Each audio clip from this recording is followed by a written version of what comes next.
Hello बच्चों, बहुत बहुत नमस्कार। स्वागत है सभी लोगों का आज के लेक्चर में।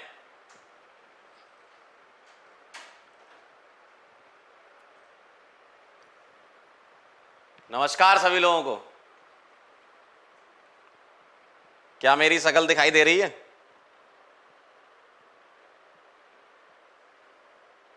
हेलो बच्चों, बहुत बहुत नमस्कार। स्वागत है सभी लोगों का आज के लेक्चर में। चलो बेटा स्टार्ट करें फिर आज का लेक्चर।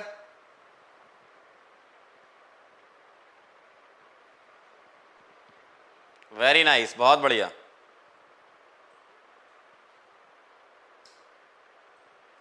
बहुत बढ़िया, वेरी गुड। तो हमें स्टार्ट कर देना चाहिए।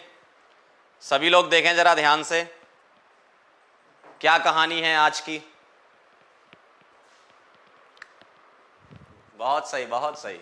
हाँ, दिखाई दे रहे हैं एकदम। चलो, लेक्चर नंबर 11 में आपका स्वागत है। और आज हम पढ़ेंगे factors affecting rate of reaction, catalyst और कोलिजन थ्योरी। ठीक है, ये हमारा टुडेज गोल है। आज का गोल हमारा ये है।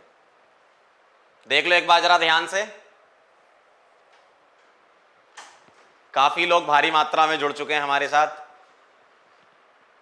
स्नेहा, अमित, अंकुश, अमन, शोभित, हर्ष, सिद्धार्थ, दामिनी, अर्पिता, आयुष, वेरी गुड, रिया, सौरभ, मृदुल, आदित्य। चलो स्टार्ट करें क्या फिर? सभी लोग रेडी हो, तैयार एकदम?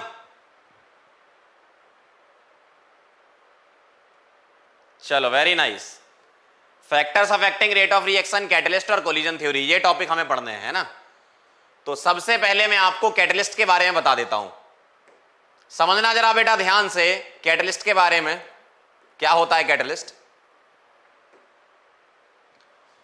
द कैटलिस्ट, डेफिनेशन लिखेंगे बेटा सभी लोग, है ना।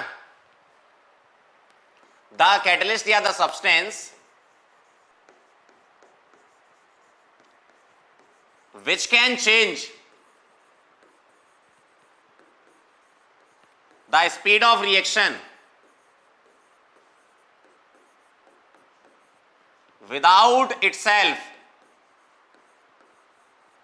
which can change the speed of reaction without itself undergo any permanent change in mass and composition, without itself undergo any permanent change in mass and composition at the end of the reaction। मतलब ऐसा substance जो reaction की rate को affect कर देता है, ठीक है, और उसके मास में और कॉम्पोजिशन में परमानेंट चेंज नहीं आता। मतलब कैटलिस्ट क्या करता है, रिएक्शन में पार्ट लेता है और लास्ट में आपको वापस मिल जाता है। जिस फॉर्म में कैटलिस्ट लिया था वैसा ही मिल जाएगा आपको। ठीक, समझ गए बात को? बहुत छोटी डेफिनेशन है, देखने में बड़ी लग रही है तो कह रहा इतनी भारी डेफिनेशन। डेफिनेशन बहुत सिंपल सी है ना। ठीक है, the substance which can change the, अरे ये कहां भाई, चेंज कहां छोड़ दिया? The substance which can change the speed of reaction. किसने छोड़ दिया था ये चेंज? है which can change the speed of reaction without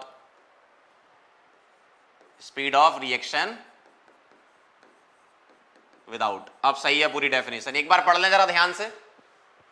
आ जाओ आ जाओ आ जाओ, मैंने लिखा था क्या? अच्छा, आई एम सो सॉरी।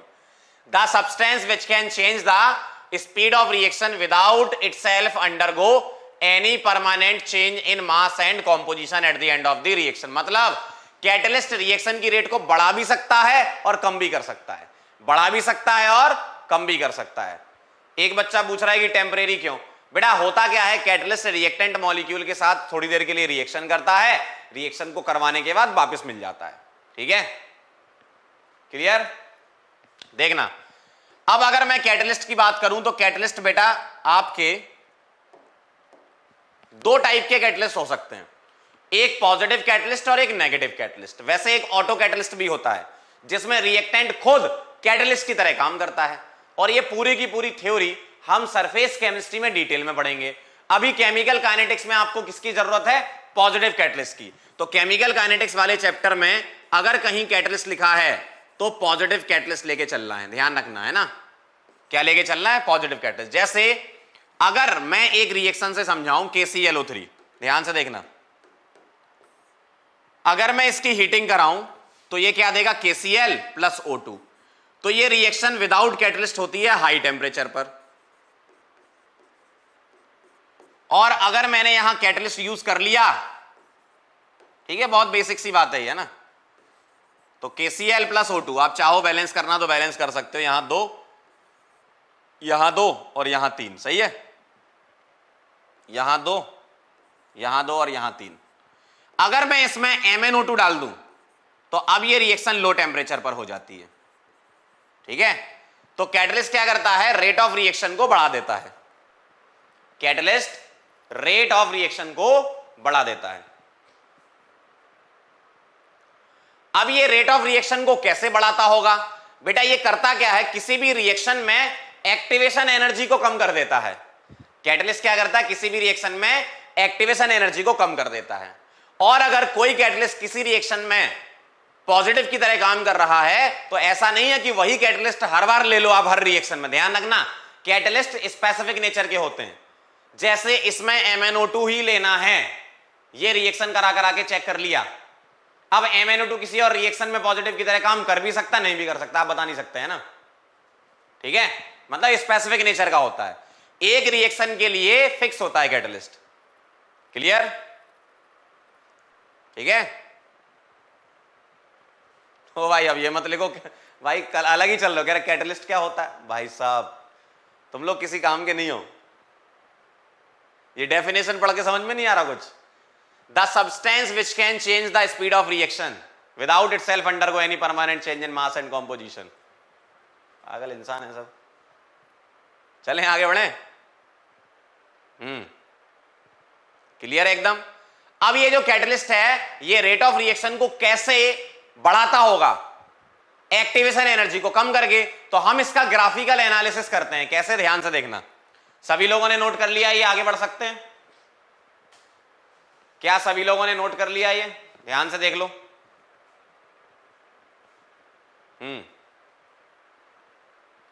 चलें, वेरी गुड, बहुत बढ़िया। चलो आगे बढ़ते हैं। अब मैं यहां पर ग्राफ एक बना के दिखा रहा हूं आपको, ध्यान से देखना जरा। कैसे बनाते हो ग्राफ? ये ऐसे बनाते हो?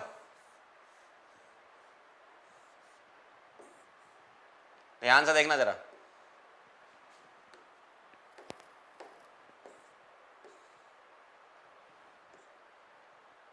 एकदम ध्यान से समझ लो क्या कहानी है यहां पर। अगर कोई रिएक्शन हो रही है, रिएक्टेंट से प्रोडक्ट बन रहा है, ध्यान से देखना, रिएक्टेंट से क्या बन रहा है? प्रोडक्ट बन रहा है। अगर बेटा रिएक्टेंट से प्रोडक्ट बन रहा है तो मैं एक बार ले रहा हूं विद कैटलिस्ट और एक बार विदाउट कैटलिस्ट। ठीक है, ध्यान रखना, विद कैटलिस्ट और विदाउट कैटलिस्ट। तो अगर मैं एक रिएक्शन लूं, एक्सोथर्मिक रिएक्शन लेकर समझा देता हूं, आप एंडोथर्मिक भी ले सकते हो। इस टाइप से एक रिएक्शन हो रही है, आपको पता ही है, first year final year breakup patchup story तो जानते ही हो, है ना। तो एक रिएक्शन मैंने ये ले ली और एक रिएक्शन मैंने ये ले ली, मतलब उसी रिएक्शन एक ही ली। एक बार मैंने ये ग्राफ ले लिया और एक बार मैंने ये ग्राफ ले लिया। ध्यान से देखना। तो कैटलिस्ट कर क्या रहा है? थोड़ा टेढ़ा बन गया। कैटलिस्ट कर क्या रहा है? ध्यान से देखो। कैटलिस्ट एक्टिवेशन एनर्जी को कम कर रहा है। अगर मैं इसको बोलूं ये वाला ग्राफ तुम्हारा, ध्यान से देखना, अगर मैं ये बोलूं कि ये ग्राफ तुम्हारा अनकैटेलाइज्ड रिएक्शन के लिए, मतलब कैटलिस्ट यूज नहीं किया, ये अनकैटेलाइज्ड रिएक्शन है। और ये वाला ग्राफ कैटेलाइज्ड रिएक्शन का अगर हो, अगर तुमने कैटलिस्ट यूज किया, ठीक है, तो ये वाला एक्टिवेशन एनर्जी का होगा। समझना ध्यान से, बहुत आसान है, बहुत आसान है। मैंने ये अनकैटेलाइज, ये कैटेलाइज लिया, ज्यादा नहीं है वो, कम ही है। मुझे पहले व्हाइट वाला बनाना था, फिर ये बनाना था, मैंने पहले ये फिर ये बना दिया, तो आपको ऐसा लग रहा है नेगेटिव कैटलिस्ट है ना। पहले व्हाइट वाला है और फिर उसके बाद ये वाला है, दूसरा कलर का, ग्रीन कलर वाला। क्लियर है? तो ये अनकैटेलाइज्ड रिएक्शन के लिए ग्राफ हो गया और ये वाला कैटेलाइज के लिए हो गया। ठीक, तो मैं यहां पर कुछ ऐसा लिख सकता हूं क्या? ध्यान से देखना, यहां से लेकर पीक तक की जो वैल्यू है वो आपकी एक्टिवेशन एनर्जी की वैल्यू है। ध्यान से देखो, और ये कौन सी वाली वैल्यू है बताओ? ये वाली जो वैल्यू है, ये वैल्यू, ये कौन सी है? एक्टिवेशन एनर्जी अनकैट, अनकैट लिख रहा हूं मैं, अनकैटेलाइज्ड, अनकैट का मतलब अनकैटेलाइज्ड। ठीक है, समझ गए? और ये वाली जो वैल्यू है, यहां से लेकर, ध्यान से देखना, यहां से लेकर यहां तक की जो वैल्यू है, ये वाली पीक तक की है ना, ये बेटा कौन सी वैल्यू है? ये कैटेलाइज वाली वैल्यू है। ये वाली जो दिख रही है, अरे कहां गया, ये वाली जो दिख रही है,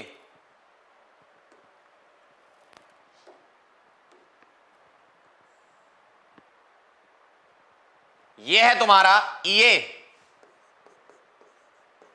कैटेलाइज। क्लियर है एकदम? क्लियर है एकदम? बताओ।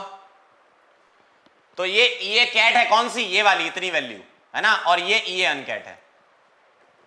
अगर मैं थोड़ी लेवलिंग और कर दूं यहां पर कुछ इस तरीके से, ये वाली जो वैल्यू है यहां से यहां तक, ये EA कैट है, और ये वैल्यू क्या है? EA अनकैट। ठीक है, क्लियर? समझ में आ गया होगा, एकदम डिटेल में समझा दिया ग्राफ।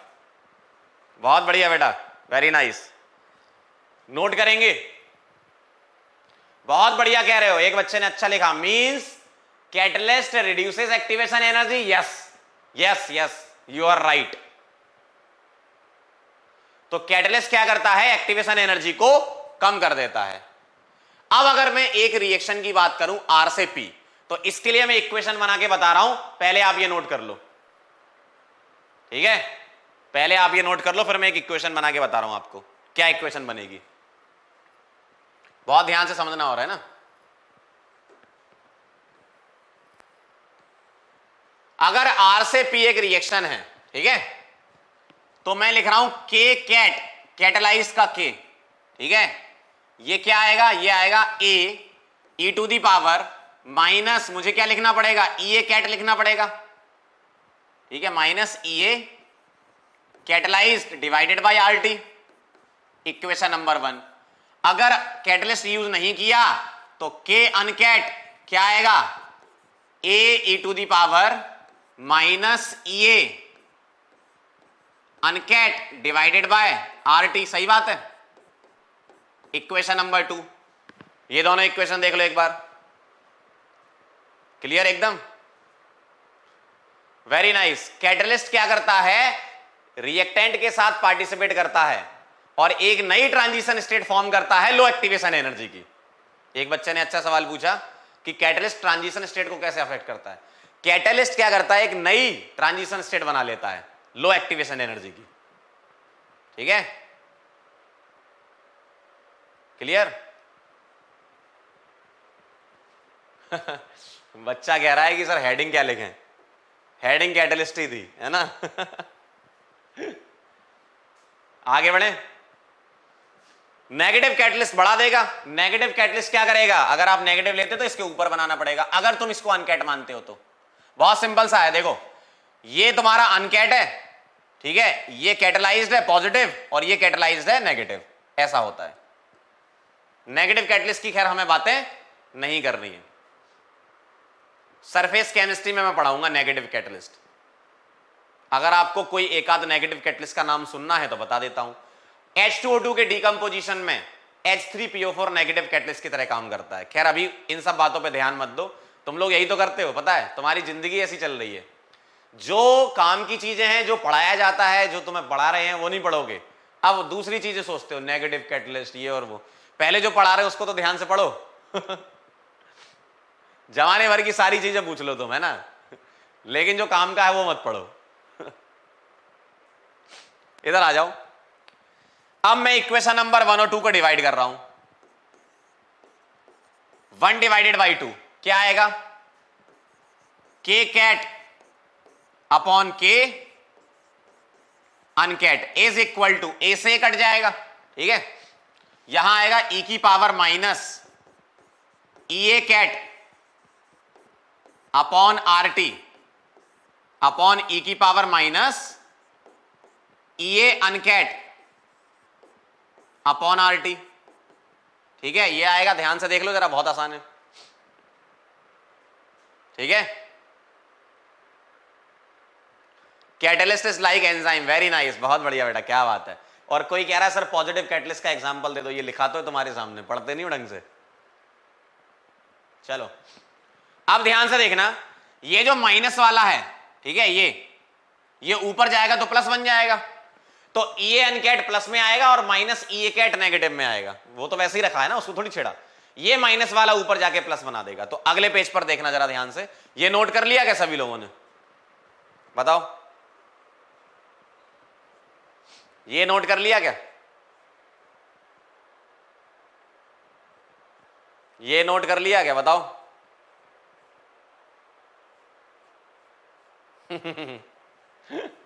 एक बच्चा कह रहा है सर इक्वेशन समझ में नहीं आ रहा है, बहुत बढ़िया बेटा, आरएनएस इक्वेशन का नाम सुना था तुमने, मैंने आपको पढ़ाया था किसी जमाने में, पढ़ लिया करो, कभी मुंह उठा के मत आया करो लेक्चर देखने कि अरे चलो आ जाओ सर आए हैं, देख लेते हैं शकल कैसे लग रहे हैं आज। भाई पढ़ा करो ढंग से, है ना, रिवीजन करा करो। जो मैंने तुमसे बोला वो तो तुमसे हो नहीं रहा। मैंने क्या बोला, जो लेक्चर पढ़ाया जाए उसको रिवाइज करना है आपको, इतना कर लोगे तो बहुत है, ठीक है। ये आरएनएस इक्वेशन लिखी है मैंने, कैटलाइज के लिए कैट लगाया, अनकैटलाइज के लिए अनकैट लगाया। यहां पर तुम अपना नाम लिख लो, यहां पर अपनी मैडम का नाम लिख लो क्या क्या समस्या है तुम्हारे जीवन की, है। चलो आगे बढ़ते हैं। इसके बाद ध्यान से देखना, के कैट अपॉन के अनकैट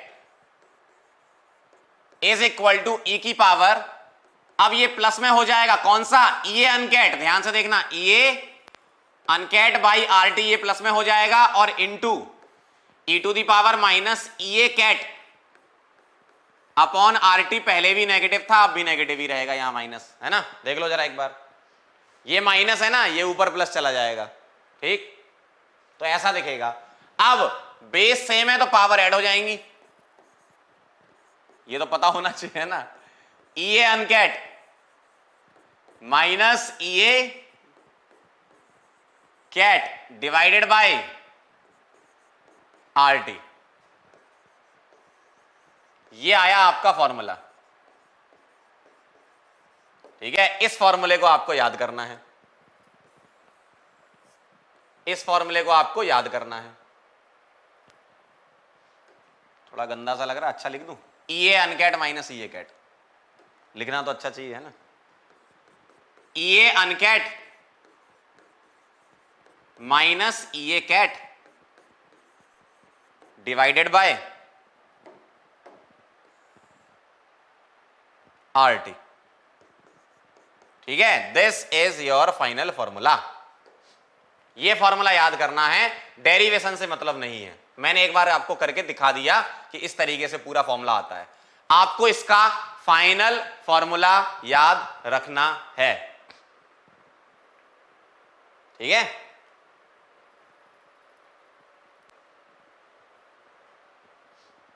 बच्चे कह रहे हैं एग्जाम में कहां तक आएगा बेटा, आज के लेक्चर में जो पढ़ा दिया जाएगा वहां तक आएगा, ठीक है। आज जो अपना कंप्लीट हो रहा है ना, आज तक आएगा, ठीक। चलें आगे। अभिषेक जी थोड़ा सुधर जाओ, है ना।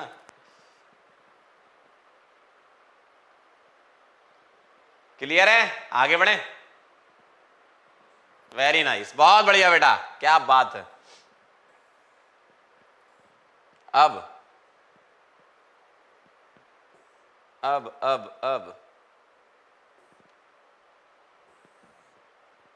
आपके लिए एक सवाल था, कहां गया, नोट कर लो इसको जब तक फॉर्मूले को।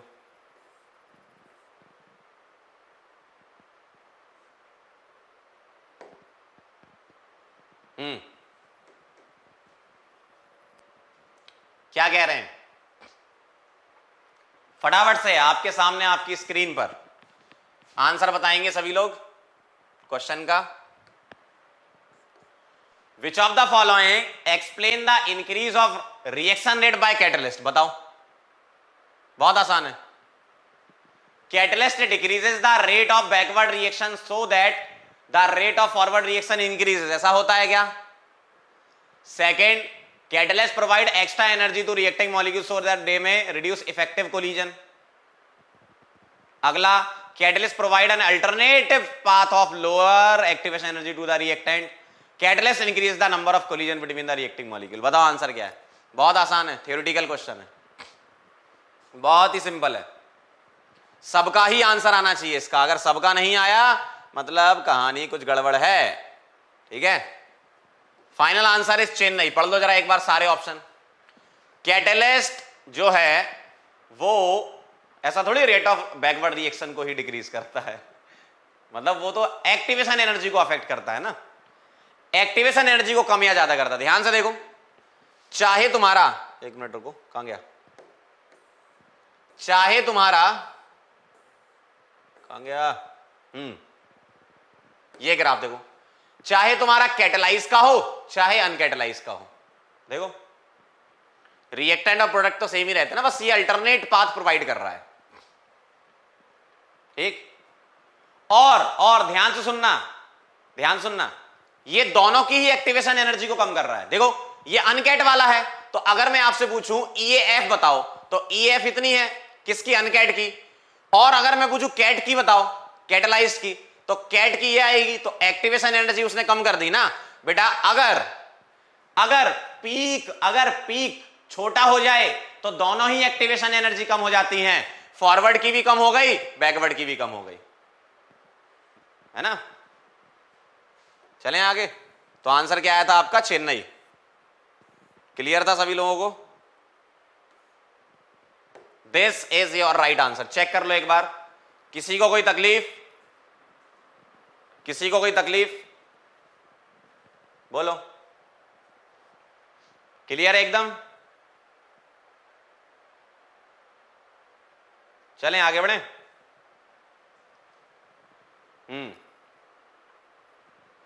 बोलो जल्दी फटाफट से, कोई डाउट है क्या। Crystal clear, very good.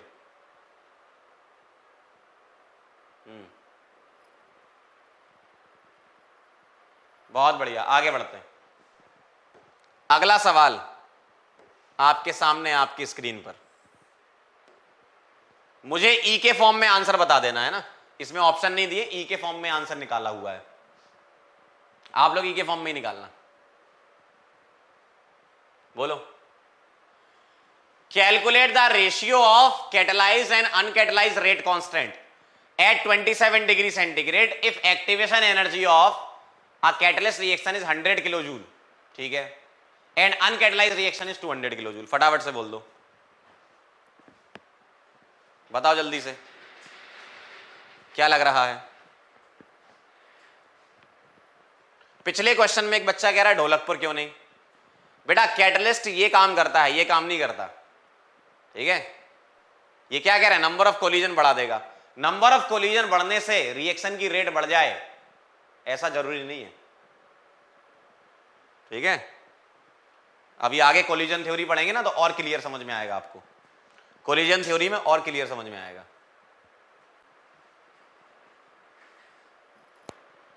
बताओ जल्दी सॉल्व करो। ई की पावर में बता दो, ई की पावर कितना आएगा, जल्दी से फटाफट सॉल्व करो।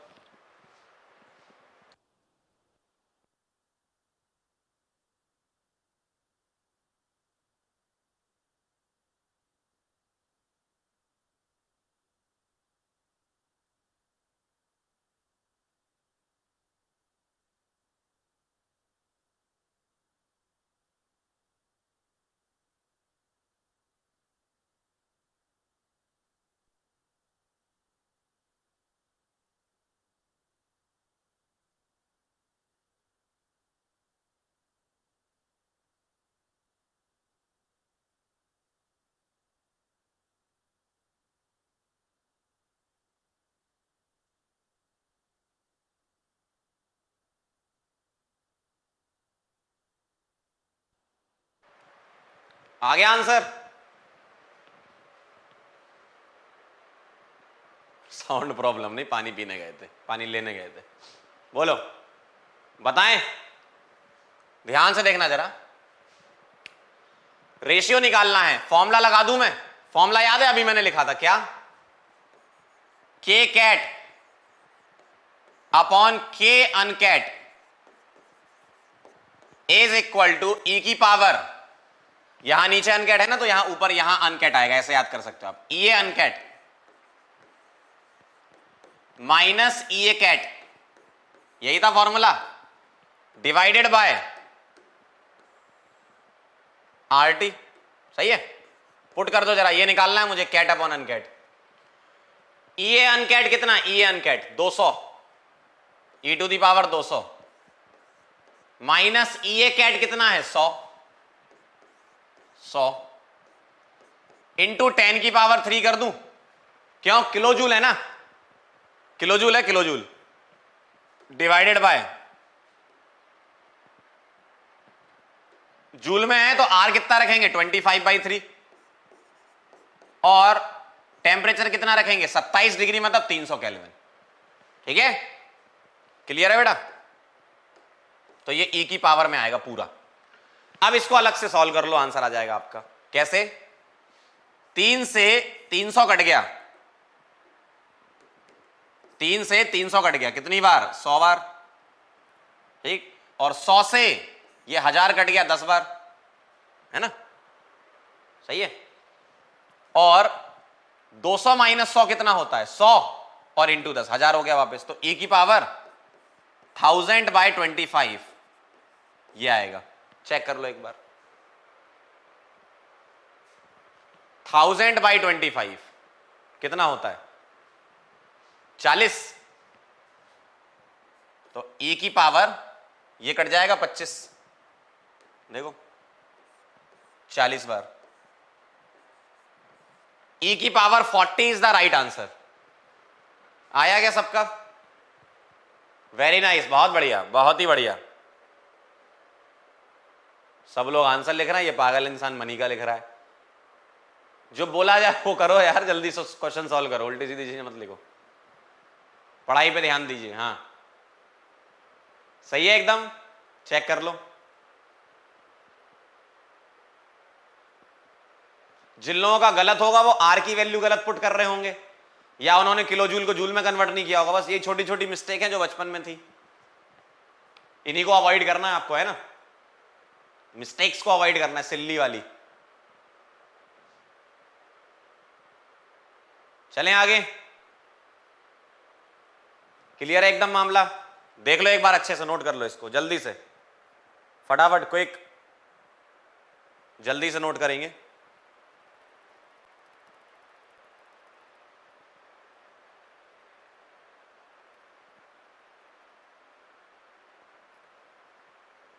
क्लियर? आगे बढ़ूं? चलो भाई आगे बढ़ते हैं हम। तो ये कहानी आपकी हो गई।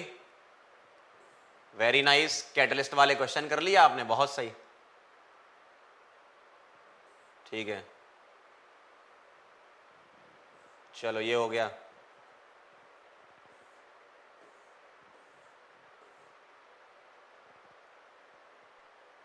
ठीक है,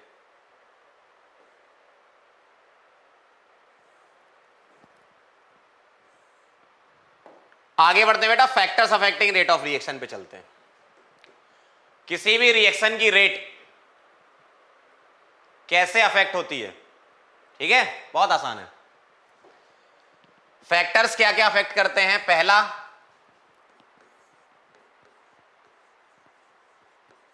नेचर ऑफ रिएक्टेंट, पहला है नेचर ऑफ रिएक्टेंट। रिएक्टेंट के नेचर पर डिपेंड करती है, सॉलिड होगा, लिक्विड होगा या गैसियस होगा। जितने ज्यादा मॉलिक्यूल अवेलेबल होंगे उतना ज्यादा रिएक्टिंग मॉलिक्यूल में रिएक्शन होगी, उतनी ज्यादा रेट ऑफ रिएक्शन होगी। बहुत आसान है। तो बता दो, सॉलिड, लिक्विड और गैस में, सॉलिड, लिक्विड और गैस में रेट ऑफ रिएक्शन ज्यादा होगी, सही है ना, रिएक्टिंग मॉलिक्यूल्स की। क्लियर? आसान है ना, कोलिजन ज्यादा होंगे।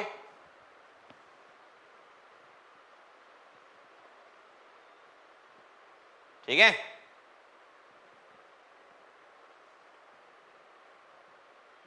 ओ भाई क्या पागल लोग हो यार, पढ़ते लिख। मैं इस वाले क्वेश्चन से समझ गया हूं कि तुम लोगों की पढ़ाई लिखाई एकदम खत्म है, एकदम खत्म। जिसने भी ये लिखा है ना 25/3, ये वाले एकदम खत्म इंसान है दुनिया के। भाई तुम 1% भी नहीं पढ़ते हो, 1% भी नहीं पढ़ते हो। मैंने आपको जब आर्हेनियस इक्वेशन पढ़ाया था तब लिखवाया था ये, सुधर जाओ। चलो आगे बढ़ते हैं अपन तो, है ना। नेचर ऑफ रिएक्टेंट पे चलते हैं क्या, ठीक है। सॉलिड, लिक्विड और गैस, सॉलिड, लिक्विड और गैस में सबसे ज्यादा होगी ना,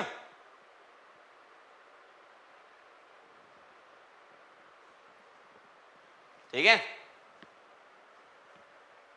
क्लियर एकदम, आगे बढ़े। चलो दूसरा देखना, नेचर ऑफ रिएक्टेंट का हो गया पहला।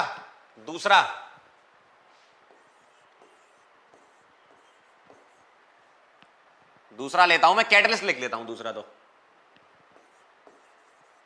कैटलिस्ट चेक करो जरा एक बार, सही है। सेकंड फैक्टर है कैटलिस्ट। कोलिजन क्या होता है बेटा, जब दो मॉलिक्यूल आपस में टकराते हैं तो रिएक्शन होती है ना। अभी हम कोलिजन थ्योरी में और डिटेल में एक्सप्लेन करेंगे। तो कैटलिस्ट क्या करता है, रेट ऑफ रिएक्शन को बढ़ा भी सकता है, कम भी कर सकता है, ठीक। तो ध्यान से देखना,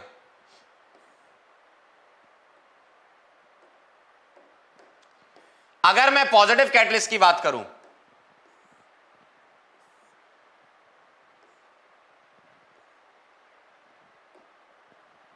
अगर मैं पॉजिटिव कैटलिस्ट की बात करूं तो क्या करता है बताओ।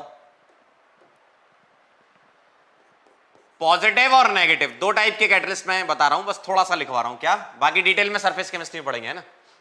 पॉजिटिव कैटलिस्ट क्या करता है, इंक्रीजेस रेट ऑफ रिएक्शन, और ये क्या करता है, डिक्रीजेस रेट ऑफ रिएक्शन। भाई इंडस्ट्रीज में कई सारी रिएक्शन होती है जिसको कंट्रोल भी करना पड़ता है, ऐसा नहीं कि रिएक्शन कराई जा रहे हो, धमाके हुए जा रहे हैं, कंट्रोल भी करना पड़ता है, तो नेगेटिव कैटलिस्ट की जरूरत पड़ती है, ठीक है। तो रेट ऑफ रिएक्शन को कैसे बढ़ाता है, एक्टिवेशन एनर्जी को कम करता है, ठीक है। तो अगर मैं इन शॉर्ट लिखूं तो EA कम करता है, ROR बढ़ाता है, अल्टरनेट पाथ प्रोवाइड करता है। ये EA बढ़ाता है एक्टिवेशन एनर्जी, और ROR को क्या कर देता है, कम कर देता है। अच्छा EA किसकी बढ़ाएगा, फॉरवर्ड की या बैकवर्ड की या दोनों की, बताओ। अगर मैं पूछूं EA बढ़ रहा है तो किसका है ये, और यहां EA घट रहा है तो किसका है ये,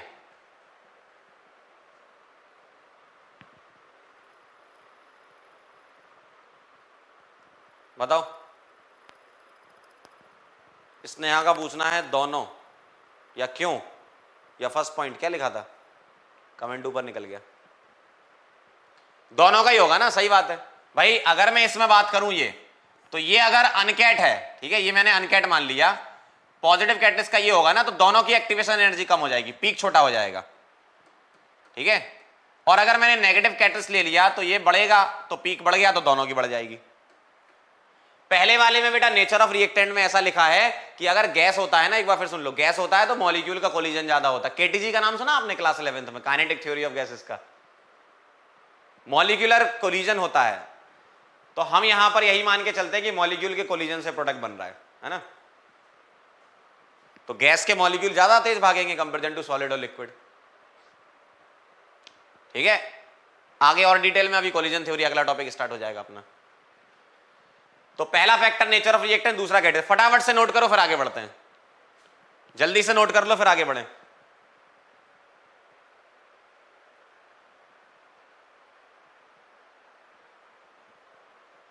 बोलो, चलो आगे बढ़ा जाए। क्लियर? ध्यान से देखना आप जरा।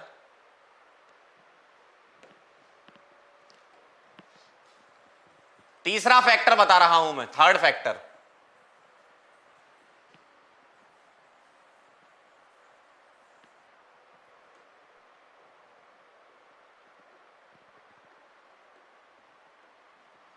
तीसरा फैक्टर बेटा टेम्परेचर।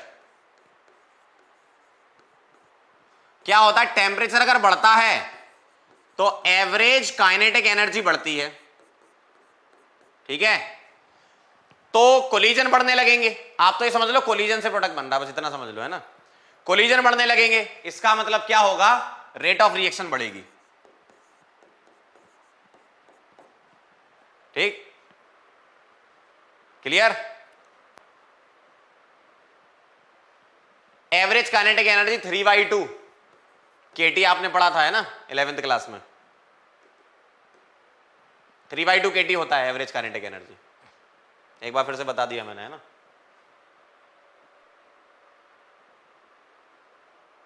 क्लियर?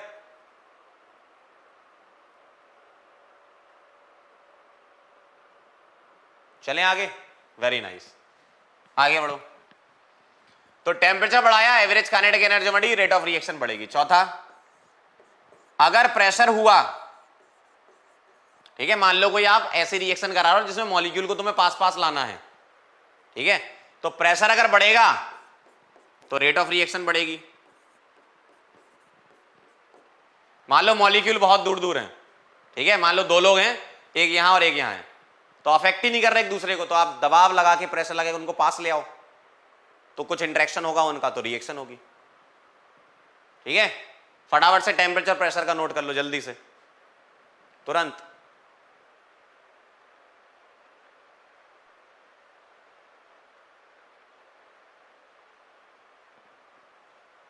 ठीक है, चलो बहुत बढ़िया, इसी में ऐड कर देता हूं, 5वां छठा यहां पर। 5th वाला देखो, कॉन्सेंट्रेशन ऑफ रिएक्टेंट्स, ये तो आप जानते ही हो।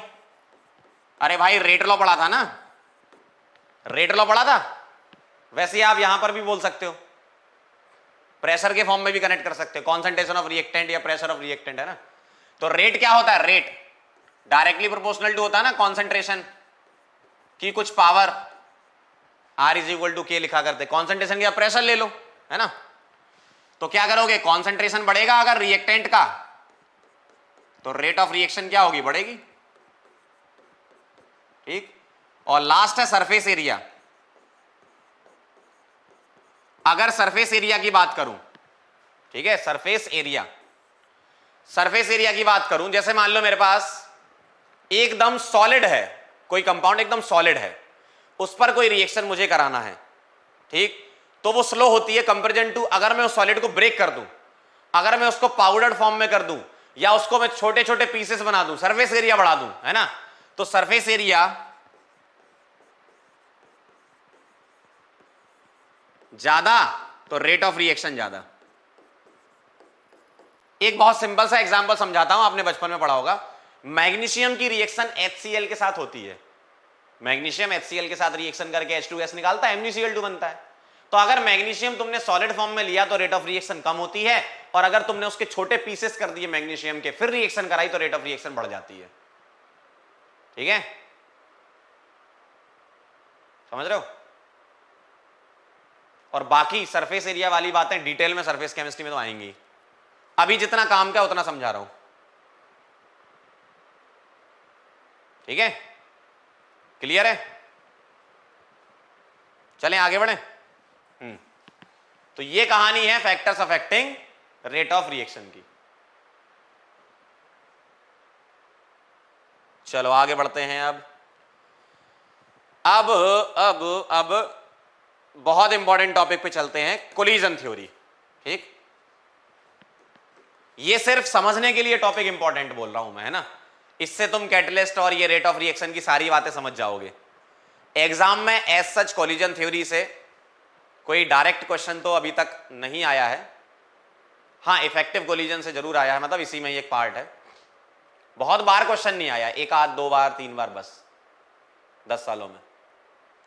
तो एग्जाम के लिए उतना खास इंपॉर्टेंट नहीं है, लेकिन समझने के हिसाब से इंपॉर्टेंट है। ठीक है, आगे बढ़े। चलो, very nice, very nice. Yes, collision theory तुम्हारा लास्ट टॉपिक है। इसके बाद नेक्स्ट लेक्चर में मैं आपको कुछ प्रैक्टिस भी कराऊंगा और छोटे मोटे कुछ पॉइंट्स होते हैं वो लिखवा दूंगा। ठीक,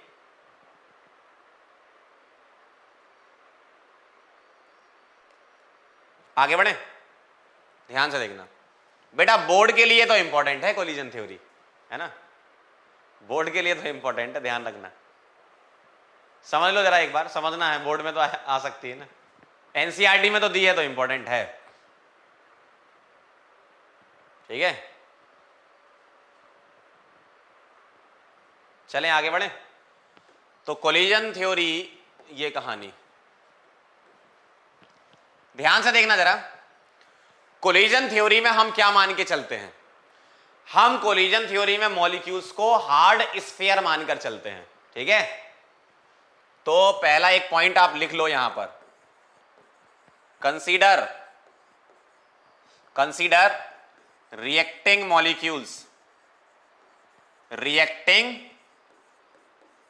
मॉलिक्यूल्स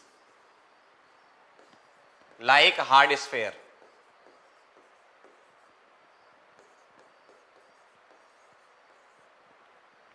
इसको हार्ड स्फीयर की तरह मानेंगे, मतलब कोलिजन होंगे तो प्रोडक्ट बनेगा। नाम ही है ना कोलिजन थ्योरी, हम कोलिजन से समझा रहे हैं, है ना? हाँ बेटा, एनसीईआरटी डिस्कशन भी आएगा, वेडनेसडे को प्लान कर रहे हैं एनसीईआरटी डिस्कशन। रेगुलर क्लास में ना डाल के जिस दिन आपकी छुट्टी होती है ना उस दिन डाल देंगे, तो अपना सिलेबस भी चलता रहेगा पैरेलली, है ना? अच्छा रहेगा आपके लिए भी। ठीक है, तो reacting molecule as hard sphere आपको लेना है। ठीक, number of effective collision,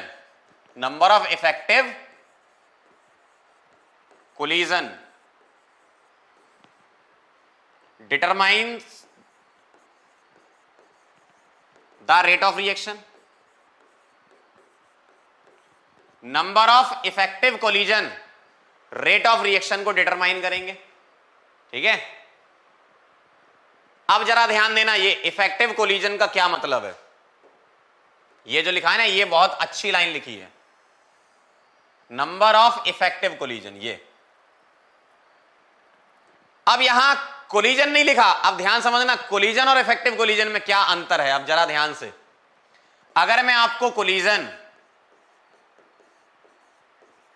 versus effective collision समझाऊं,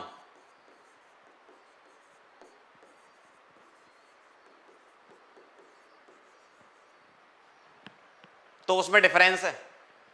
कोलिजन्स वर्सेस इफेक्टिव कोलिजन्स, ध्यान रखना, ये दोनों बहुत ही सेम दिखने वाली लेकिन अलग अलग बातें हैं। ध्यान से, बहुत ध्यान से समझना। इफेक्टिव का मतलब यहां क्या है? अगर मान लो आपको कोई रिएक्शन करवानी है, ठीक है, जैसे बहुत बढ़िया एग्जांपल मैं आपको दे रहा हूं, एक कार है और उसमें जो है एयर बैग्स लगे हुए हैं, एक कार में एयरबैग्स लगे हुए हैं। तो आपने कई बार जैसा देखा होगा कि कार मान लो एक दीवार से भिड़ रही है ना, कार एक दीवार से भिड़ रही है। बहुत सारी कंपनीज हैं जो अपने डेमो दिखाती हैं कि कार किस तरीके से उनकी अच्छी है। तो आप देखना यूट्यूब पे, आपको मतलब लेक्चर तो नहीं, आपको वीडियो मिल जाएंगे ऐसे कि वो टेस्ट करते हैं ना गाड़ियों का।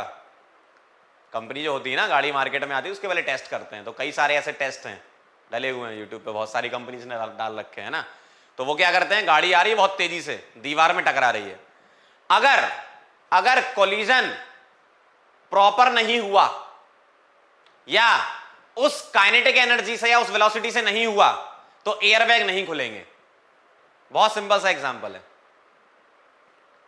अगर गाड़ी टकरा रही है, मान लो मैं कार हूं, ठीक है, मैं कार हूं, मैं इससे टकराने जा रहा हूं, तो अगर मैं इससे टकराऊंगा तो मेरे एयरबैग खुलें, इसके लिए क्या जरूरी है, एक सफिशिएंट स्पीड से टकराना चाहिए और प्रॉपर उसका ओरिएंटेशन होना चाहिए टकराने का। ऐसा नहीं कि ऐसे छुल के निकल गए। टक्कर हो तो बिल्कुल अच्छी हो, धमाकेदार, समझ रहे, हैवी ड्राइवर जैसी टक्कर होनी चाहिए। बात समझ में आई? इफेक्टिव कोलिजन का क्या मतलब है? ऐसा थोड़ी होता है कि कार को मान लो कोई मैडम है, वो गाड़ी चला रही है, उनने बैक किया, देखा नहीं, खंबे में दे दी पीछे, तो ऐसे थोड़ी एयरबैग खुलेंगे। या सामने किसी स्कूटर में दे दी उनने या बाइक में दे दी, तो ऐसे थोड़ी खुलते हैं। इतनी आराम से टक्कर में एयरबैग नहीं खुलेंगे। एयरबैग तो तभी खुलेंगे ना जब एक प्रॉपर स्पीड से, उस वेलोसिटी से, उस काइनेटिक एनर्जी से हो और प्रॉपर ओरिएंटेशन हो। ऐसा नहीं कि वेलोसिटी तो उतनी तेज है लेकिन टक्कर ही अच्छी नहीं हो रही, इसे टच करके निकल गए। बात समझ में आई? ये कोलिजन और इफेक्टिव कोलिजन बहुत आपने आम जिंदगी में बहुत बार देख रखा है। आपने आम जिंदगी में बहुत बार देख रखा है। याद करो, मम्मी ने जब थप्पड़ मारा था तुमको तो बहुत बचपन में प्यार से मारती थी, बड़े हो गए तो और जोर से मारने लगी, तो आपको दर्द हुआ बाद में, स्टार्टिंग में दर्द नहीं हुआ। तो इफेक्टिव कोलिजन कब हुआ? जब बड़े हो गए। और पिताजी तो इफेक्टिव कोलिजन ही करते हैं, माताजी कोलिजन करती है, पिताजी इफेक्टिव कोलिजन करते हैं। सही है। तो कोलिजन में और इफेक्टिव कोलिजन में जमीन आसमान का अंतर है। क्लियर है एकदम?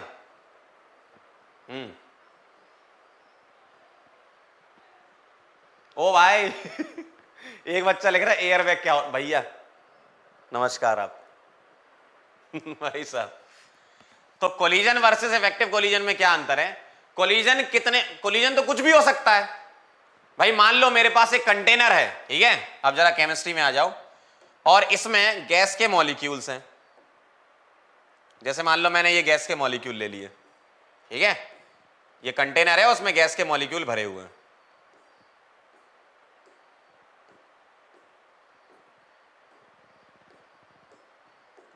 तो इनमें जब टक्कर होगी तो टक्कर तो सभी की होगी, सभी घूम रहे हैं, सभी घूम रहे हैं ना, ये सब घूम रहे हैं ना, तो टक्कर तो सभी की होगी।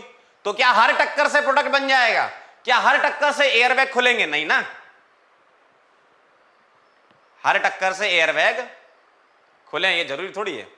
मतलब हर टक्कर से रिएक्शन हो जाए ऐसा जरूरी नहीं है। तो ध्यान रखना, इफेक्टिव कोलिजन क्या होते हैं अगले पेज में मैं लिख रहा हूं, पहले आप इसको नोट करो, फिर मैं अगले पेज में इफेक्टिव कोलिजन के बारे में समझाता हूं। लिख लो पहले, इसको नोट कर लो अच्छे से।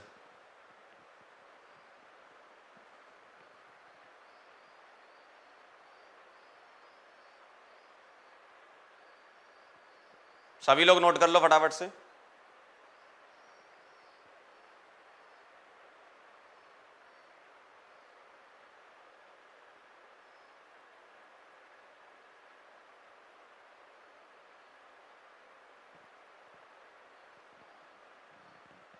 ठीक है, चलो आगे बढ़े, अब समझ गए ना?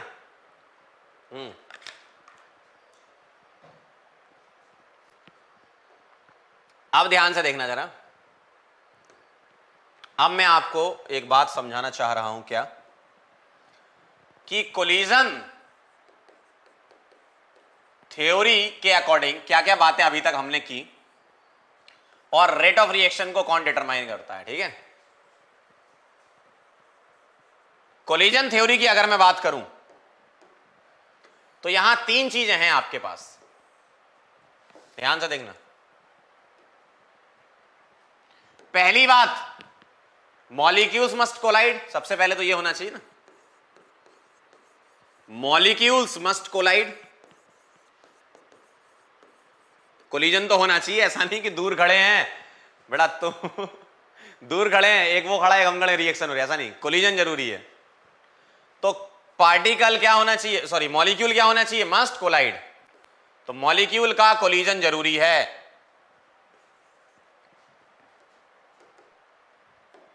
तो पहली बात तो मॉलिक्यूल का क्या होना चाहिए, कोलिजन होना चाहिए, ठीक, पहली बात। दूसरी बात क्या, सफिशिएंट काइनेटिक एनर्जी होनी चाहिए। Particle must collide with sufficient kinetic energy. भाई सफिशिएंट काइनेटिक एनर्जी के साथ भी तो कोलिजन होना चाहिए। ऐसा थोड़ी है कि टक्कर आ गए और एयर बैग खुले ही नहीं, ठीक, ऐसा। तो कोलिजन थ्योरी के अकॉर्डिंग मॉलिक्यूल मस्ट कोलाइड लेकिन सफिशिएंट काइनेटिक एनर्जी से। ऐसा नहीं हर कोलिजन, सफिशिएंट काइनेटिक एनर्जी, ये तीनों चीजें एक साथ होनी चाहिए ना। और with proper orientation, with proper orientation के साथ ऐसा होना चाहिए। ये कहानी है कोलिजन थ्योरी की, ठीक है, क्लियर है? चेक कर लो एक बार।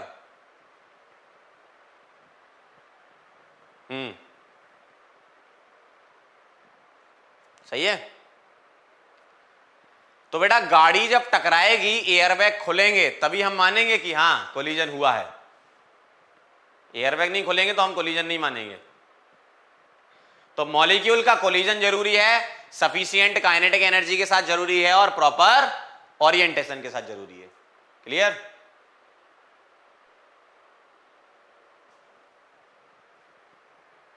भाई अगर दो गाड़ियां टकरा रही हैं, अगर दो गाड़ियां टकरा रही हैं तो प्रॉपर ओरिएंटेशन होना चाहिए, टक्कर बिल्कुल आमने सामने की होनी चाहिए, ऐसे टच करके नहीं निकलने चाहिए, और उतनी वेलोसिटी उतनी काइनेटिक एनर्जी के साथ आना चाहिए उनको, है ना, उतनी काइनेटिक एनर्जी होनी चाहिए उनकी, और कोलिजन तो होनी चाहिए ना।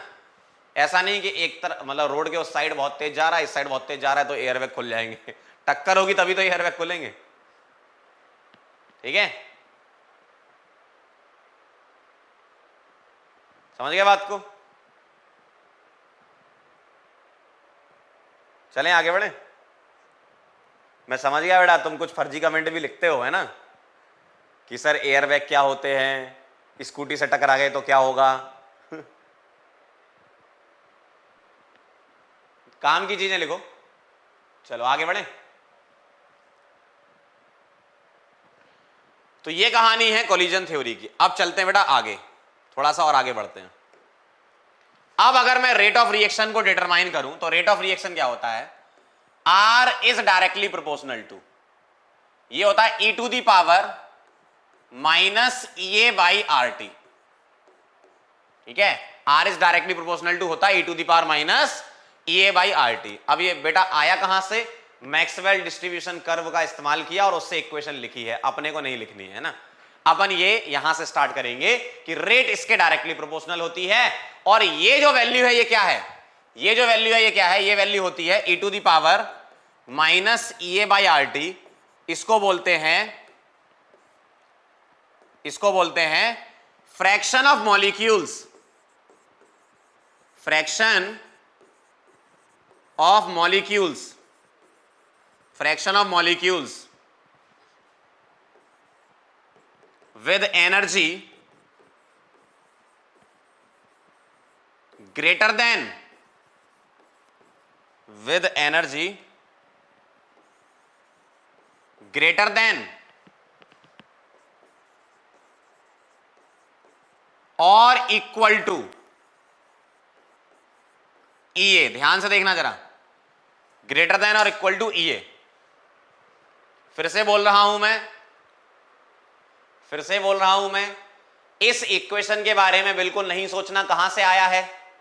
ये इक्वेशन बोल्ट्जमैन डिस्ट्रीब्यूशन कर्व से आई है। अभी मैं कर्व बनाने जा रहा हूं। आर ये होता है इसके प्रोपोर्शनल, कर्व कुछ ऐसा होता है, बना देता हूं मैं। बोल्ट्जमैन डिस्ट्रीब्यूशन कर्व जो होता है वो कुछ ऐसा होता है, ध्यान से देखिएगा।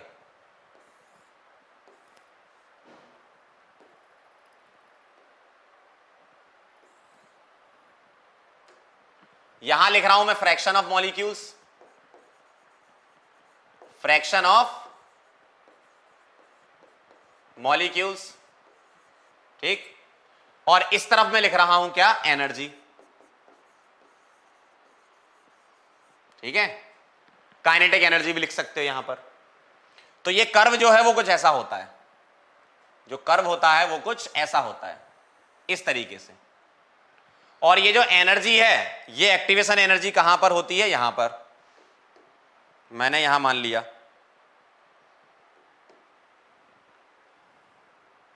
कि भाई एक पर्टिकुलर एनर्जी तो होनी चाहिए ना। देखो ध्यान से देखना, इस पॉइंट पर ये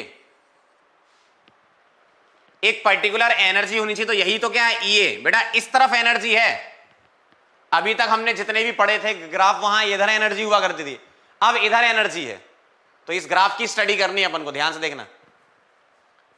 तो इधर एनर्जी आ रही है, इस वाली एक्सिस पर एनर्जी आ रही है ना। तो ये पॉइंट क्या है, ये मतलब कौन से मॉलिक्यूल्स का फ्रैक्शन हम ले यहां पर जो तुम्हारी रिएक्शन को करा दे, वो होना चाहिए ये वाला, वो फ्रैक्शन होना चाहिए ये वाला।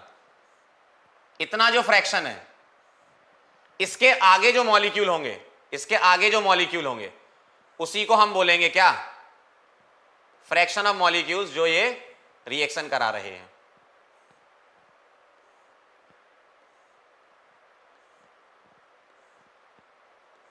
तो ये है वो फ्रैक्शन ऑफ मॉलिक्यूल्स, मतलब ये वाले मॉलिक्यूल इफेक्टिव कोलिजन करवा रहे हैं, ठीक है। तो ये जो फ्रैक्शन है, ये फ्रैक्शन ऑफ मॉलिक्यूल्स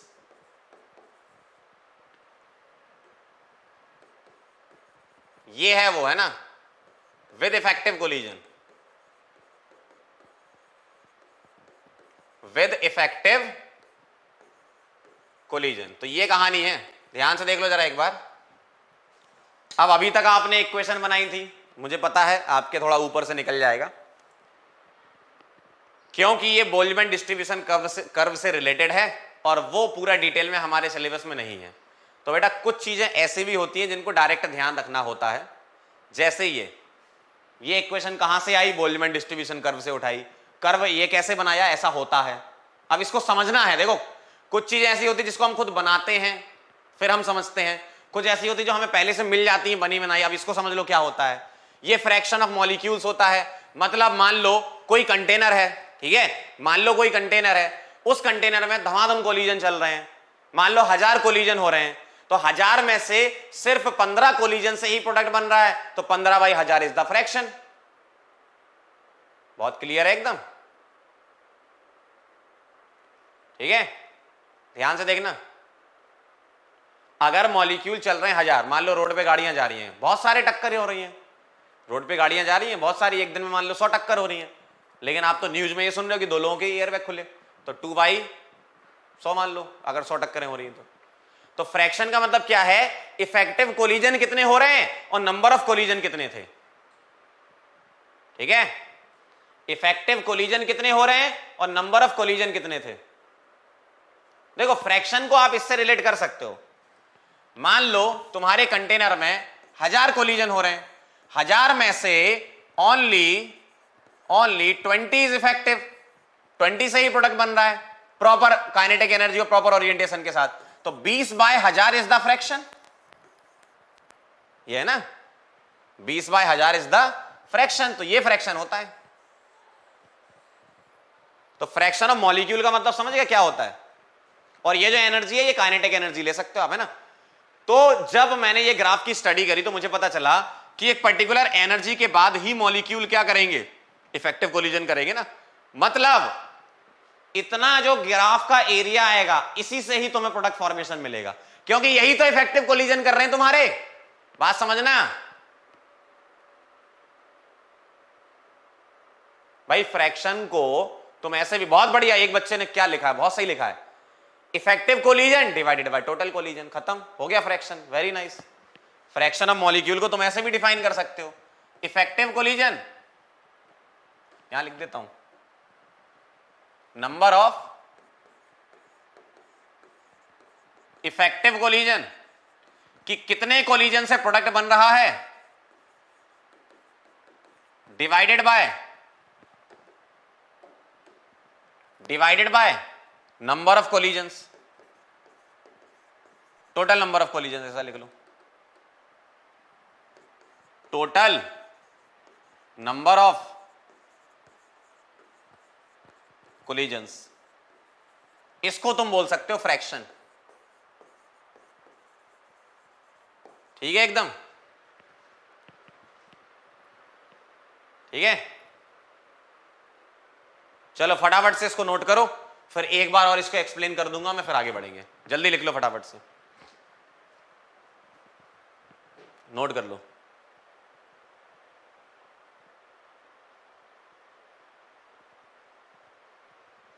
थोड़ा जल्दी जल्दी हाथ चलाओ।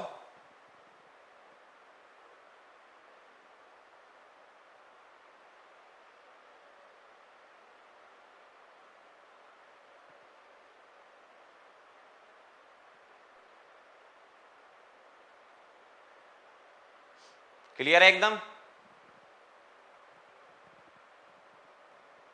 Very nice.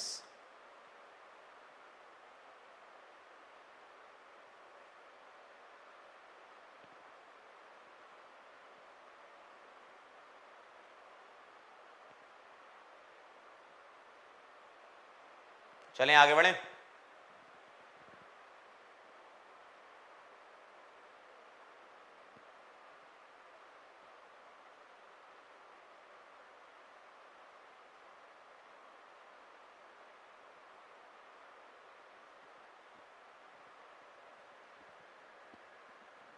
चलो भाई, अब ध्यान से देखना, आप इस ग्राफ को एक बार ध्यान से देख लो।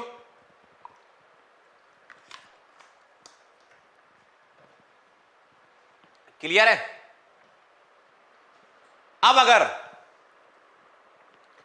अगर मैं इसमें टेम्परेचर बढ़ा दूं, मान लो मैंने टेम्परेचर बढ़ाया, तो अभी मैंने आपसे बोला था टेम्परेचर बढ़ाते हो तो एवरेज काइनेटिक एनर्जी बढ़ती है, मॉलिक्यूल तेज तेज भागेंगे, कोलिजन बढ़ेंगे, और जब कोलिजन बढ़ेंगे तो इसके चांसेस 100% हैं कि इफेक्टिव कोलिजन भी बढ़ जाए उनमें से।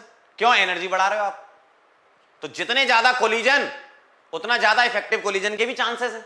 इसका मतलब अगर मैं इसी ग्राफ में कुछ ऐसा आपको बताऊं, कैसा, टेम्परेचर का डिपेंडेंस बताऊं, तो ध्यान से देखना, जरा समझ लो जरा इस बात को, है ना।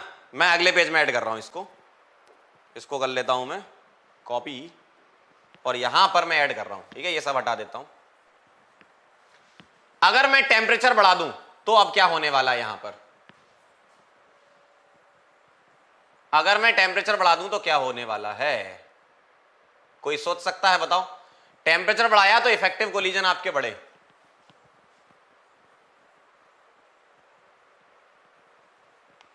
बहुत ध्यान से देखना।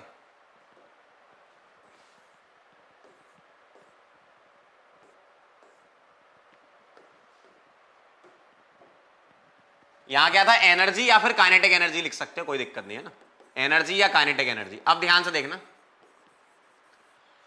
अगर मैं आपसे बोलूं कि मेरे पास कोई रिएक्शन हो रही है और उसका ग्राफ इस तरीके से है, और ये है T1 केल्विन टेम्परेचर पर, ठीक है, T1 केल्विन पर। अब अगर मैं टेम्परेचर बढ़ाता हूं तो ये ग्राफ ब्रॉडर हो जाता है, ऐसा हो जाता है, ध्यान से देख लो। अगर मैंने टेम्परेचर बढ़ाया तो ग्राफ थोड़ा सा नीचे आएगा, ऐसा ब्रॉड हो जाएगा, ये पीक नीचे आ जाएगा और ये ब्रॉड हो जाएगा।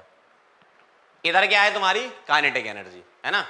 तो ये है तुम्हारा किस पर, T2 केल्विन पर। तो जब T1 कम हो, T2 ज्यादा हो, ठीक, तो कर्व क्या हो जाता है, कर्व ब्रॉड हो जाएगा, ठीक है, ये ब्रॉडर हो जाएगा कर्व, पहली बात। और फ्रैक्शन ऑफ मॉलिक्यूल्स, क्या होंगे, बढ़ेंगे, इंक्रीजेस। क्यों? टेम्परेचर बढ़ाया, एवरेज काइनेटिक एनर्जी बढ़ी, कोलिजन्स बढ़े, और अगर कोलिजन्स बढ़ेंगे तो इफेक्टिव कोलिजन भी बढ़ेंगे, चांसेस हैं इसके भी, है ना। तो इफेक्टिव कोलिजन्स भी बढ़े और इफेक्टिव कोलिजन्स बढ़े तो यहां पर एरिया अंडर द कर्व बढ़ा। ठीक, तो यहां पर एरिया अंडर द कर्व बढ़ा। जैसे मान लो इस पॉइंट पर मुझे चेक करना है, तो इस पॉइंट पर चेक करना है कि भाई सफिशिएंट काइनेटिक एनर्जी से टकरा रहे हैं, तो ये जो एरिया है वो इतना है, और इसका जो एरिया है किसका, T2 टेम्परेचर का, वो पूरा ये है। देखो, तो एरिया अंडर द कर्व बढ़ा मतलब फ्रैक्शन ऑफ मॉलिक्यूल बढ़े। ठीक है, तो टेम्परेचर जब इंक्रीज करते हैं तो कर्व ब्रॉड हो जाता है, और होता क्या है, ब्रॉड होने से क्या होता है, number of molecules, sorry fraction of molecules बढ़ता है, फ्रैक्शन ऑफ मॉलिक्यूल्स बढ़ते हैं। क्यों बढ़ते हैं, ये उसका रीजन है, फ्रैक्शन ऑफ मॉलिक्यूल बढ़ने का ये रीजन है। क्लियर एकदम? बहुत बढ़िया लिखा आपने अदिति, वेरी नाइस। ठीक है,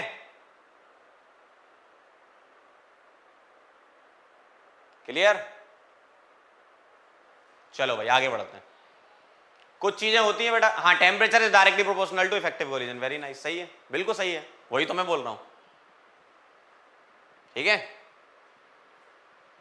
चलें आगे बढ़े। तो ये टेम्परेचर के बारे में एक पॉइंट मुझे बताना था। तो ये कहानी थी आपकी कोलिजन थ्योरी की और ये टेम्परेचर की। अब हम एक फाइनल इक्वेशन बना लेते हैं क्या होता है, और ये जो वैल्यू आती है ना, ध्यान रखना, ये क्या है, फ्रैक्शन ऑफ मॉलिक्यूल्स। तो ये जब एरिया अंडर द कर्व से सॉल्व करते हो ना, तो ये इसके बराबर आता है, और जितने ज्यादा ये होंगे फ्रैक्शन ऑफ मॉलिक्यूल, उतनी ज्यादा रेट ऑफ रिएक्शन होगी। सही बात है? इधर आओ, ध्यान से देख लो, ये जो वैल्यू है एरिया अंडर द कर्व, जब सॉल्व करते हैं, अपन को सॉल्व नहीं करना, जब इसको सॉल्व किया जाता है तो ये वैल्यू आती है, और ये वैल्यू ही तो डिटरमाइन करेगी रेट ऑफ रिएक्शन। भाई जितने ज्यादा फ्रैक्शन होगा, क्योंकि यही वो मॉलिक्यूल हैं जो EA से ज्यादा में आते हैं और प्रॉपर ओरिएंटेशन वाले हैं, तो यही तो रेट ऑफ रिएक्शन को डिटरमाइन करेंगे। क्लियर है एकदम? तो ये जो मैंने लिखा था, ये ऐसे ही हवा में नहीं लिख दिया था, ये बोल्ट्जमैन डिस्ट्रीब्यूशन कर्व को जब सॉल्व करते हैं तो एरिया अंडर द कर्व जो आता है उसकी वैल्यू ये आती है, और एरिया अंडर द कर्व ही क्या होता है, फ्रैक्शन ऑफ मॉलिक्यूल्स। वही तो रेट डिटरमाइन करेंगे, क्योंकि वही इफेक्टिव कोलिजन करेंगे।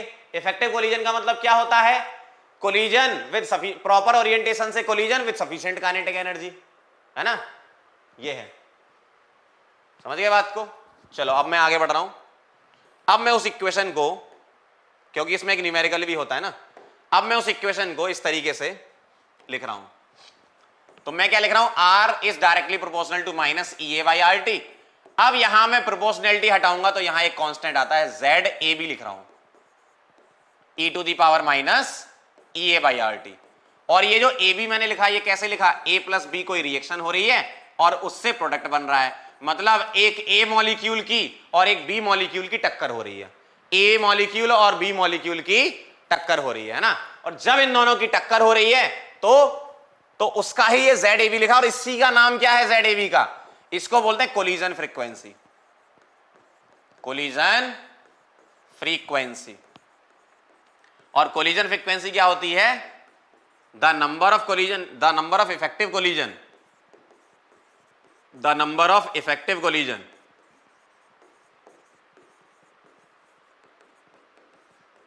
Per unit volume, per unit volume per unit time. ठीक है,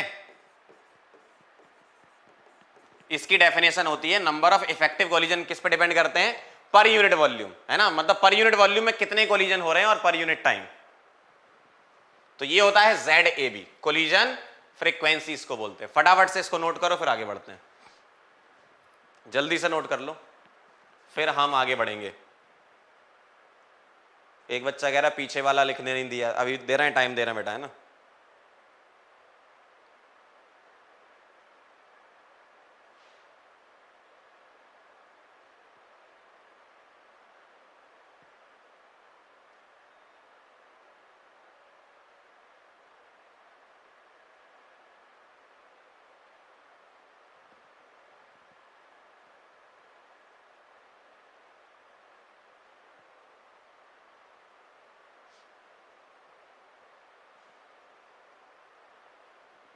क्लियर? पीछे वाला लिख लो, नोट कर लो फटाफट से, पीछे वाला नोट कर लो। थोड़ा सा थ्योरेटिकल है, आपको इसको एक बार घर पे फिर पढ़ना पड़ेगा, एक बार फिर से देखना।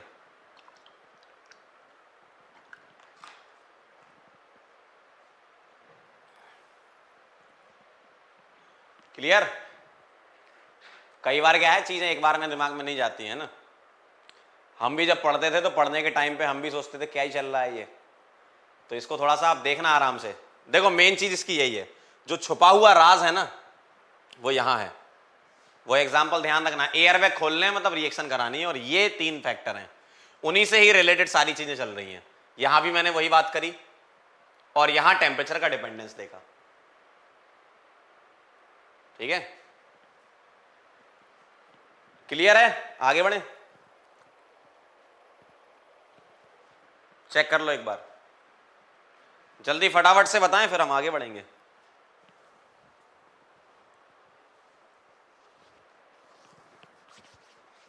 क्लियर? एक बच्चा कह रहा है हेयर कट, मैं भी सोच रहा हूं बालों को कटवाने का समय आ गया है, अब वो समय आ गया है। चलो भाई, नोट कर लिया इसको बेटा, ये वाला जल्दी से लिख लो फटाफट से। क्या हम आगे बढ़े?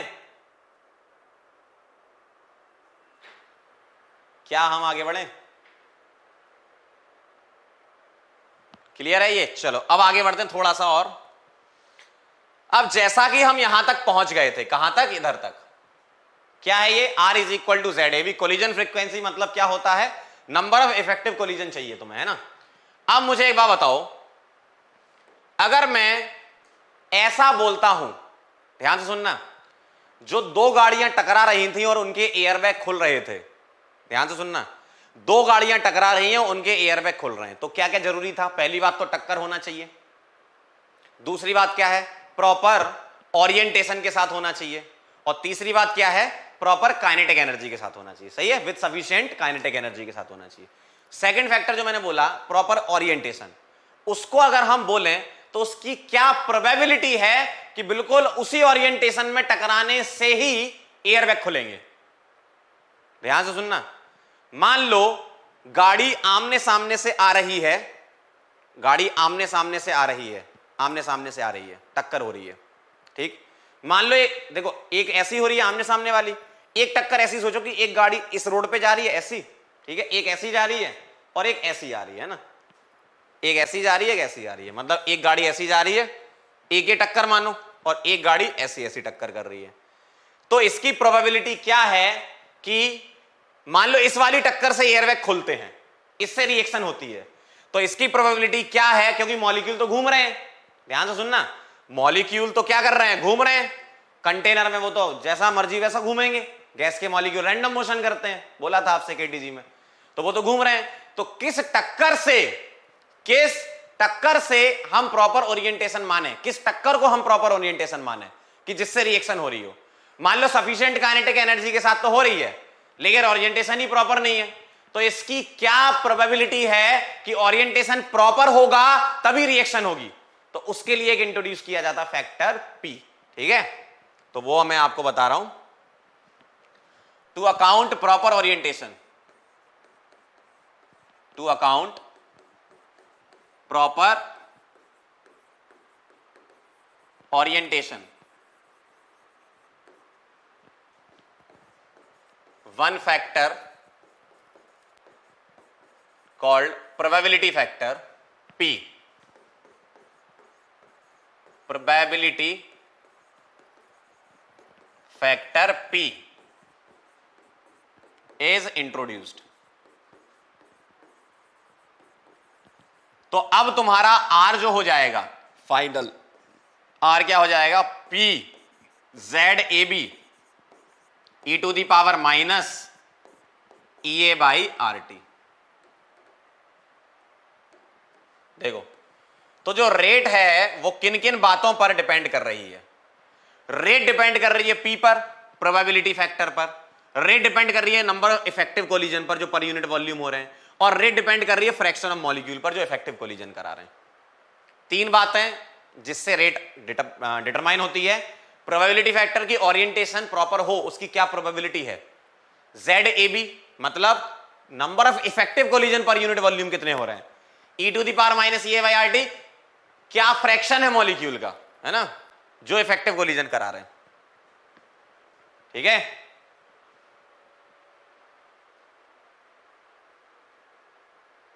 क्लियर। अब मैं आपको थोड़ा सा, इसको नोट करो जल्दी फटाफट से, अब मैं आपको थोड़ा सा ओरिएंटेशन के बारे में एक रिएक्शन से समझा देता हूं। NCERT में एक रिएक्शन दे रखी है ना, तो ध्यान से देखना, प्रॉपर ओरिएंटेशन के बारे में समझा रहा हूं क्या होता है। ओरिएंटेशन, ओरिएंटेशन का क्या मतलब है कि किस डायरेक्शन से रिएक्शन हो रही है ना। जैसे एक एग्जांपल दिया NCERT में, CH3Br, ठीक है, इसकी रिएक्शन करानी है तुम्हें OH नेगेटिव से, ठीक है, इसकी रिएक्शन OH नेगेटिव से।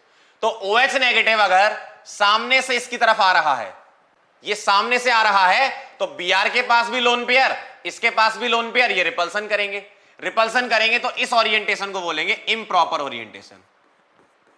इम्प्रॉपर ओरिएंटेशन, रिपल्सन होगा ना तो OH को भगाएगा Br, लोन पे रिपल्सन है।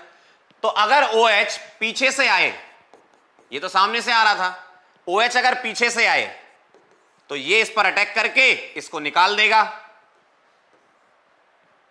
ठीक, तो OH माइनस कहां से आया, पीछे से आया, तो इसको बोलते हैं बेटा क्या, प्रॉपर ओरिएंटेशन।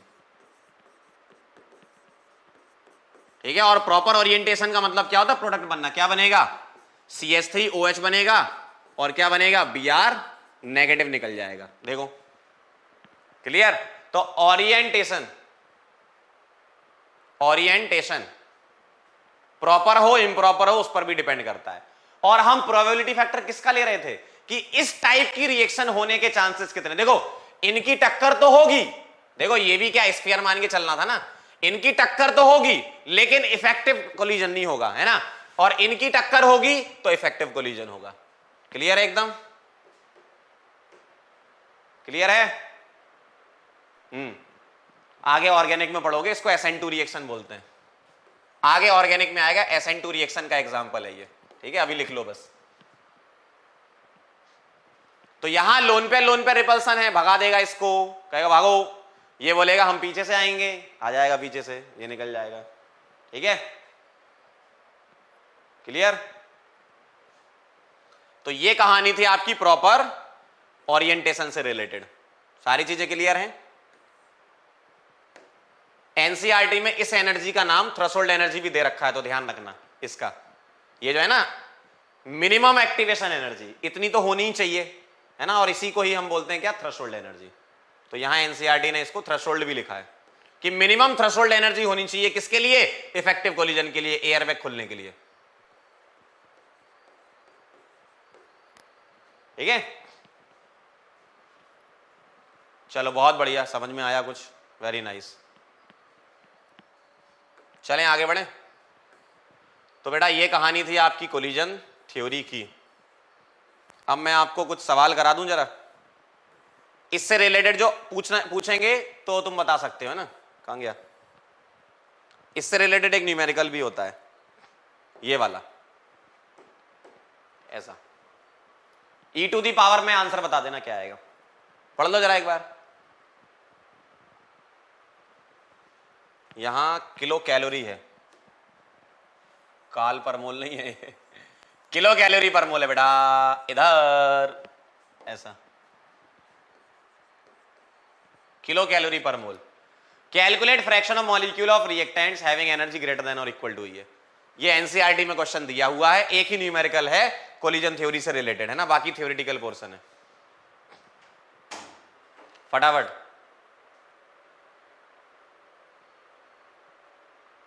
सॉल्व करो जल्दी से, e⁻ में आंसर करना है। e⁻ में आंसर करना बेटा, है ना।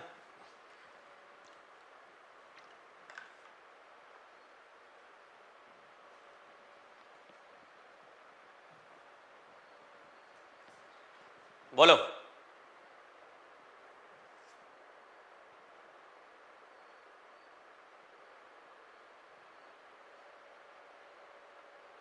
एकता मिश्रा, अभी तुम्हारी बातों पे भी हम आएंगे। 11वीं का रिवीजन कैसे करना है वो भी मैं बता दूंगा।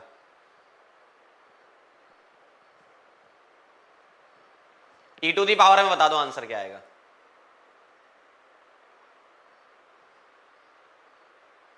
बहुत सिंपल है, पढ़ो जरा यहां क्या लिखा है बेटा, आ जाओ। Active energy of the reaction, ये रिएक्शन थी ठीक है, 200 किलो कैलोरी पर मोल। ये दिया है 200 इंटू 10 की पावर 3 कर सकता हूं कैलोरी पर मोल में।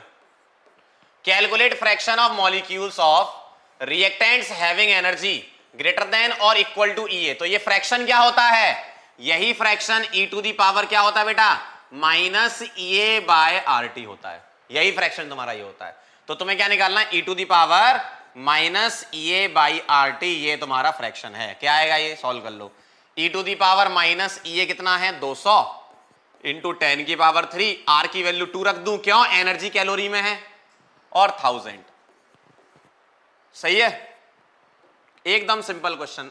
1000 से 1000 उड़ा दो, 2 से 1 कट गया, 100 ई की power minus 100। This is your answer, e की पावर माइनस 100। अब ये जो लोग ई की पावर 8 ई की पावर 24 वाले हैं ना, उनने यहां 25/3 पुट कर दिया होगा मुझे पता है। ये ई की पावर 24 8 जो 0.05 ये सब उल्टे सीधे वाले जो है ना, आर की वैल्यू तुमने ढंग से पुट नहीं करी। यहां तुम्हें 2 पुट करनी, क्यों बेटा, एनर्जी कैलोरी में है, ध्यान रखिएगा। समझे बात को, क्लियर है।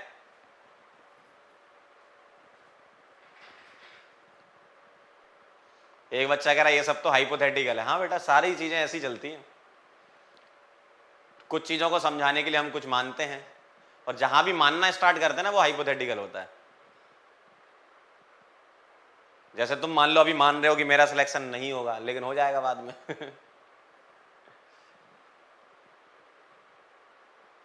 ठीक है भाई, अब दोबारा मत पूछना ये कि 25/3 क्यों नहीं लिया। पढ़ाई लिखाई चालू कर दो मेरे भगवान। कैलोरी लिखा है यार यहां पर, तो यहां 2 नहीं आएगा। बट क्या करते हो यार। तो ये था एक न्यूमेरिकल, इससे रिलेटेड है ना।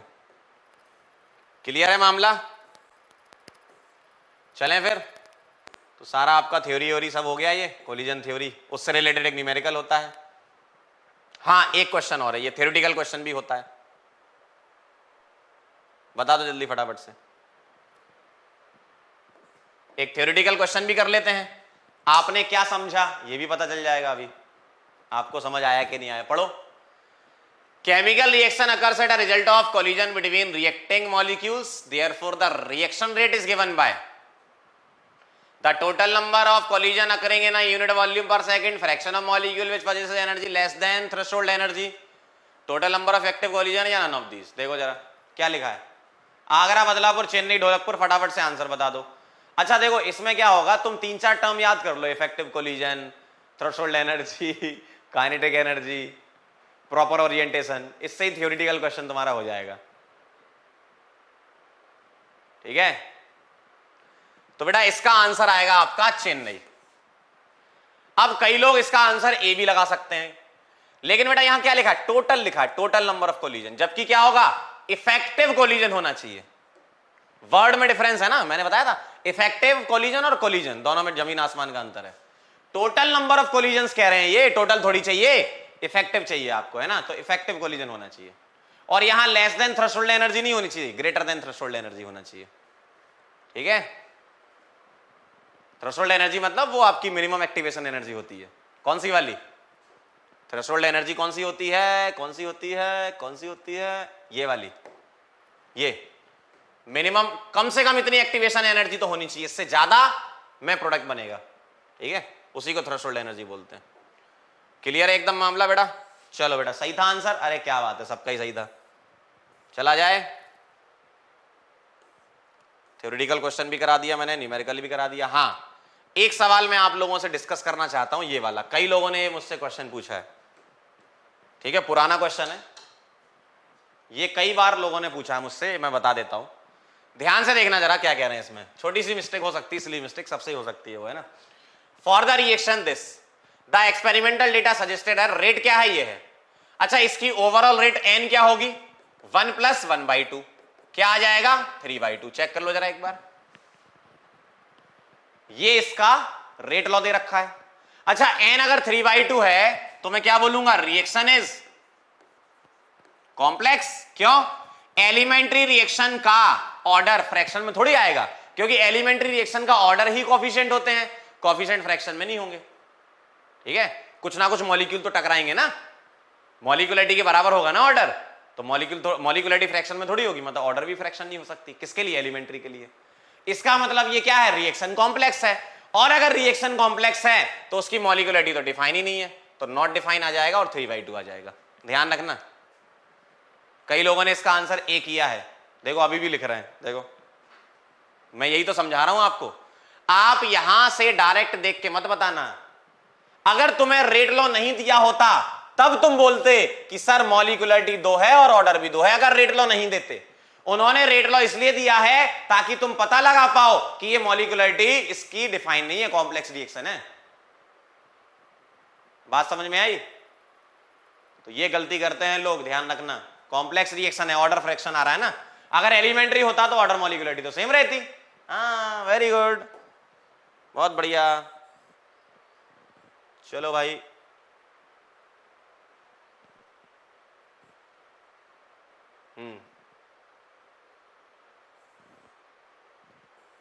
चलो अब मुलाकात करेंगे अपन नेक्स्ट लेक्चर में। चलो बेटा जाते आते हम आपसे एक बात कहना चाहते हैं, ये बात बहुत दिनों से हमारे दिल में थी, हम कहना चाह रहे थे लेकिन कह नहीं पा रहे थे, आज बोल देते हैं। थैंक यू सो मच, आप यहां पर आए और आपने केमिकल काइनेटिक्स चैप्टर खत्म किया। अब छोटे मोटे कुछ पॉइंट होते हैं, तो एक टर्न नेक्स्ट टर्न में अपन क्या करेंगे, क्वेश्चंस की प्रैक्टिस करेंगे और कुछ पॉइंट्स ऐड कर लेंगे इसमें, आपका पूरा चैप्टर कवर हो जाएगा। एनसीईआरटी का लेक्चर बेटा वेडनेसडे को होगा, तो कुछ पॉइंट मैं आपके यहां पर ऐड कर देता हूं। क्या क्या क्या क्या, चलो बोल ही देता हूं, समझदार तो हुई।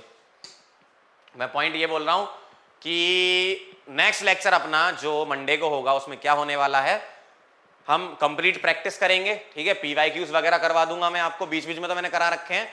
ठीक है, एक बार फिर से जो जो बचे हुए हैं वो पीवाईक्यू हम उठा लेंगे।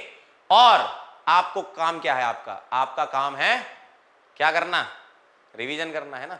सिलेबस में आपके यहीं तक आएगा, अभी टेस्ट आप दे रहे हो तो आज जो मैंने पढ़ाया है पूरा ही आएगा, मतलब लगभग कंप्लीट काइनेटिक्स है, केमिकल काइनेटिक्स कंप्लीट। ठीक है, जो हमने आज तक पढ़ाया है। ठीक, मंडे को हम क्या करेंगे, प्रैक्टिस करेंगे और कुछ पॉइंट जो छोटे मोटे होंगे वो ऐड कर लेंगे। और ट्यूसडे को हम लोग न्यूक्लियर केमिस्ट्री स्टार्ट करेंगे, है ना। न्यूक्लियर केमिस्ट्री एक्चुअल में एक अलग चैप्टर है, लेकिन उसको केमिकल काइनेटिक्स से कनेक्ट हम इसलिए करते हैं क्योंकि फर्स्ट ऑर्डर काइनेटिक्स वहां फॉलो होती हैं।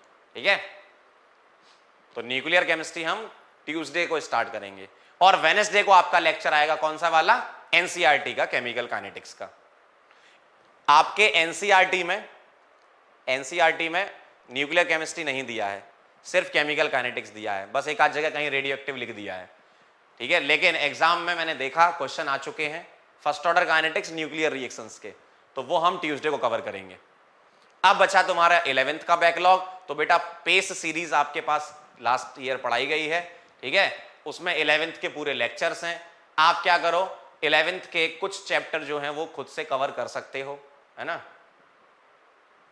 आप भी कुछ करो क्योंकि सारा मटेरियल मसाला तो है ना, आप अपना मैं आपको प्लानर बता देता हूं किस तरीके से आप फॉलो करो, है ना। जैसे केमिकल काइनेटिक्स है, इसके साथ आप क्या करना है आपको, आप इसके बाद गैसेस स्टेट कर लो, तो ये दोनों चैप्टर आपके सही हो जाएंगे, है ना। आप गैसेस स्टेट कर लो।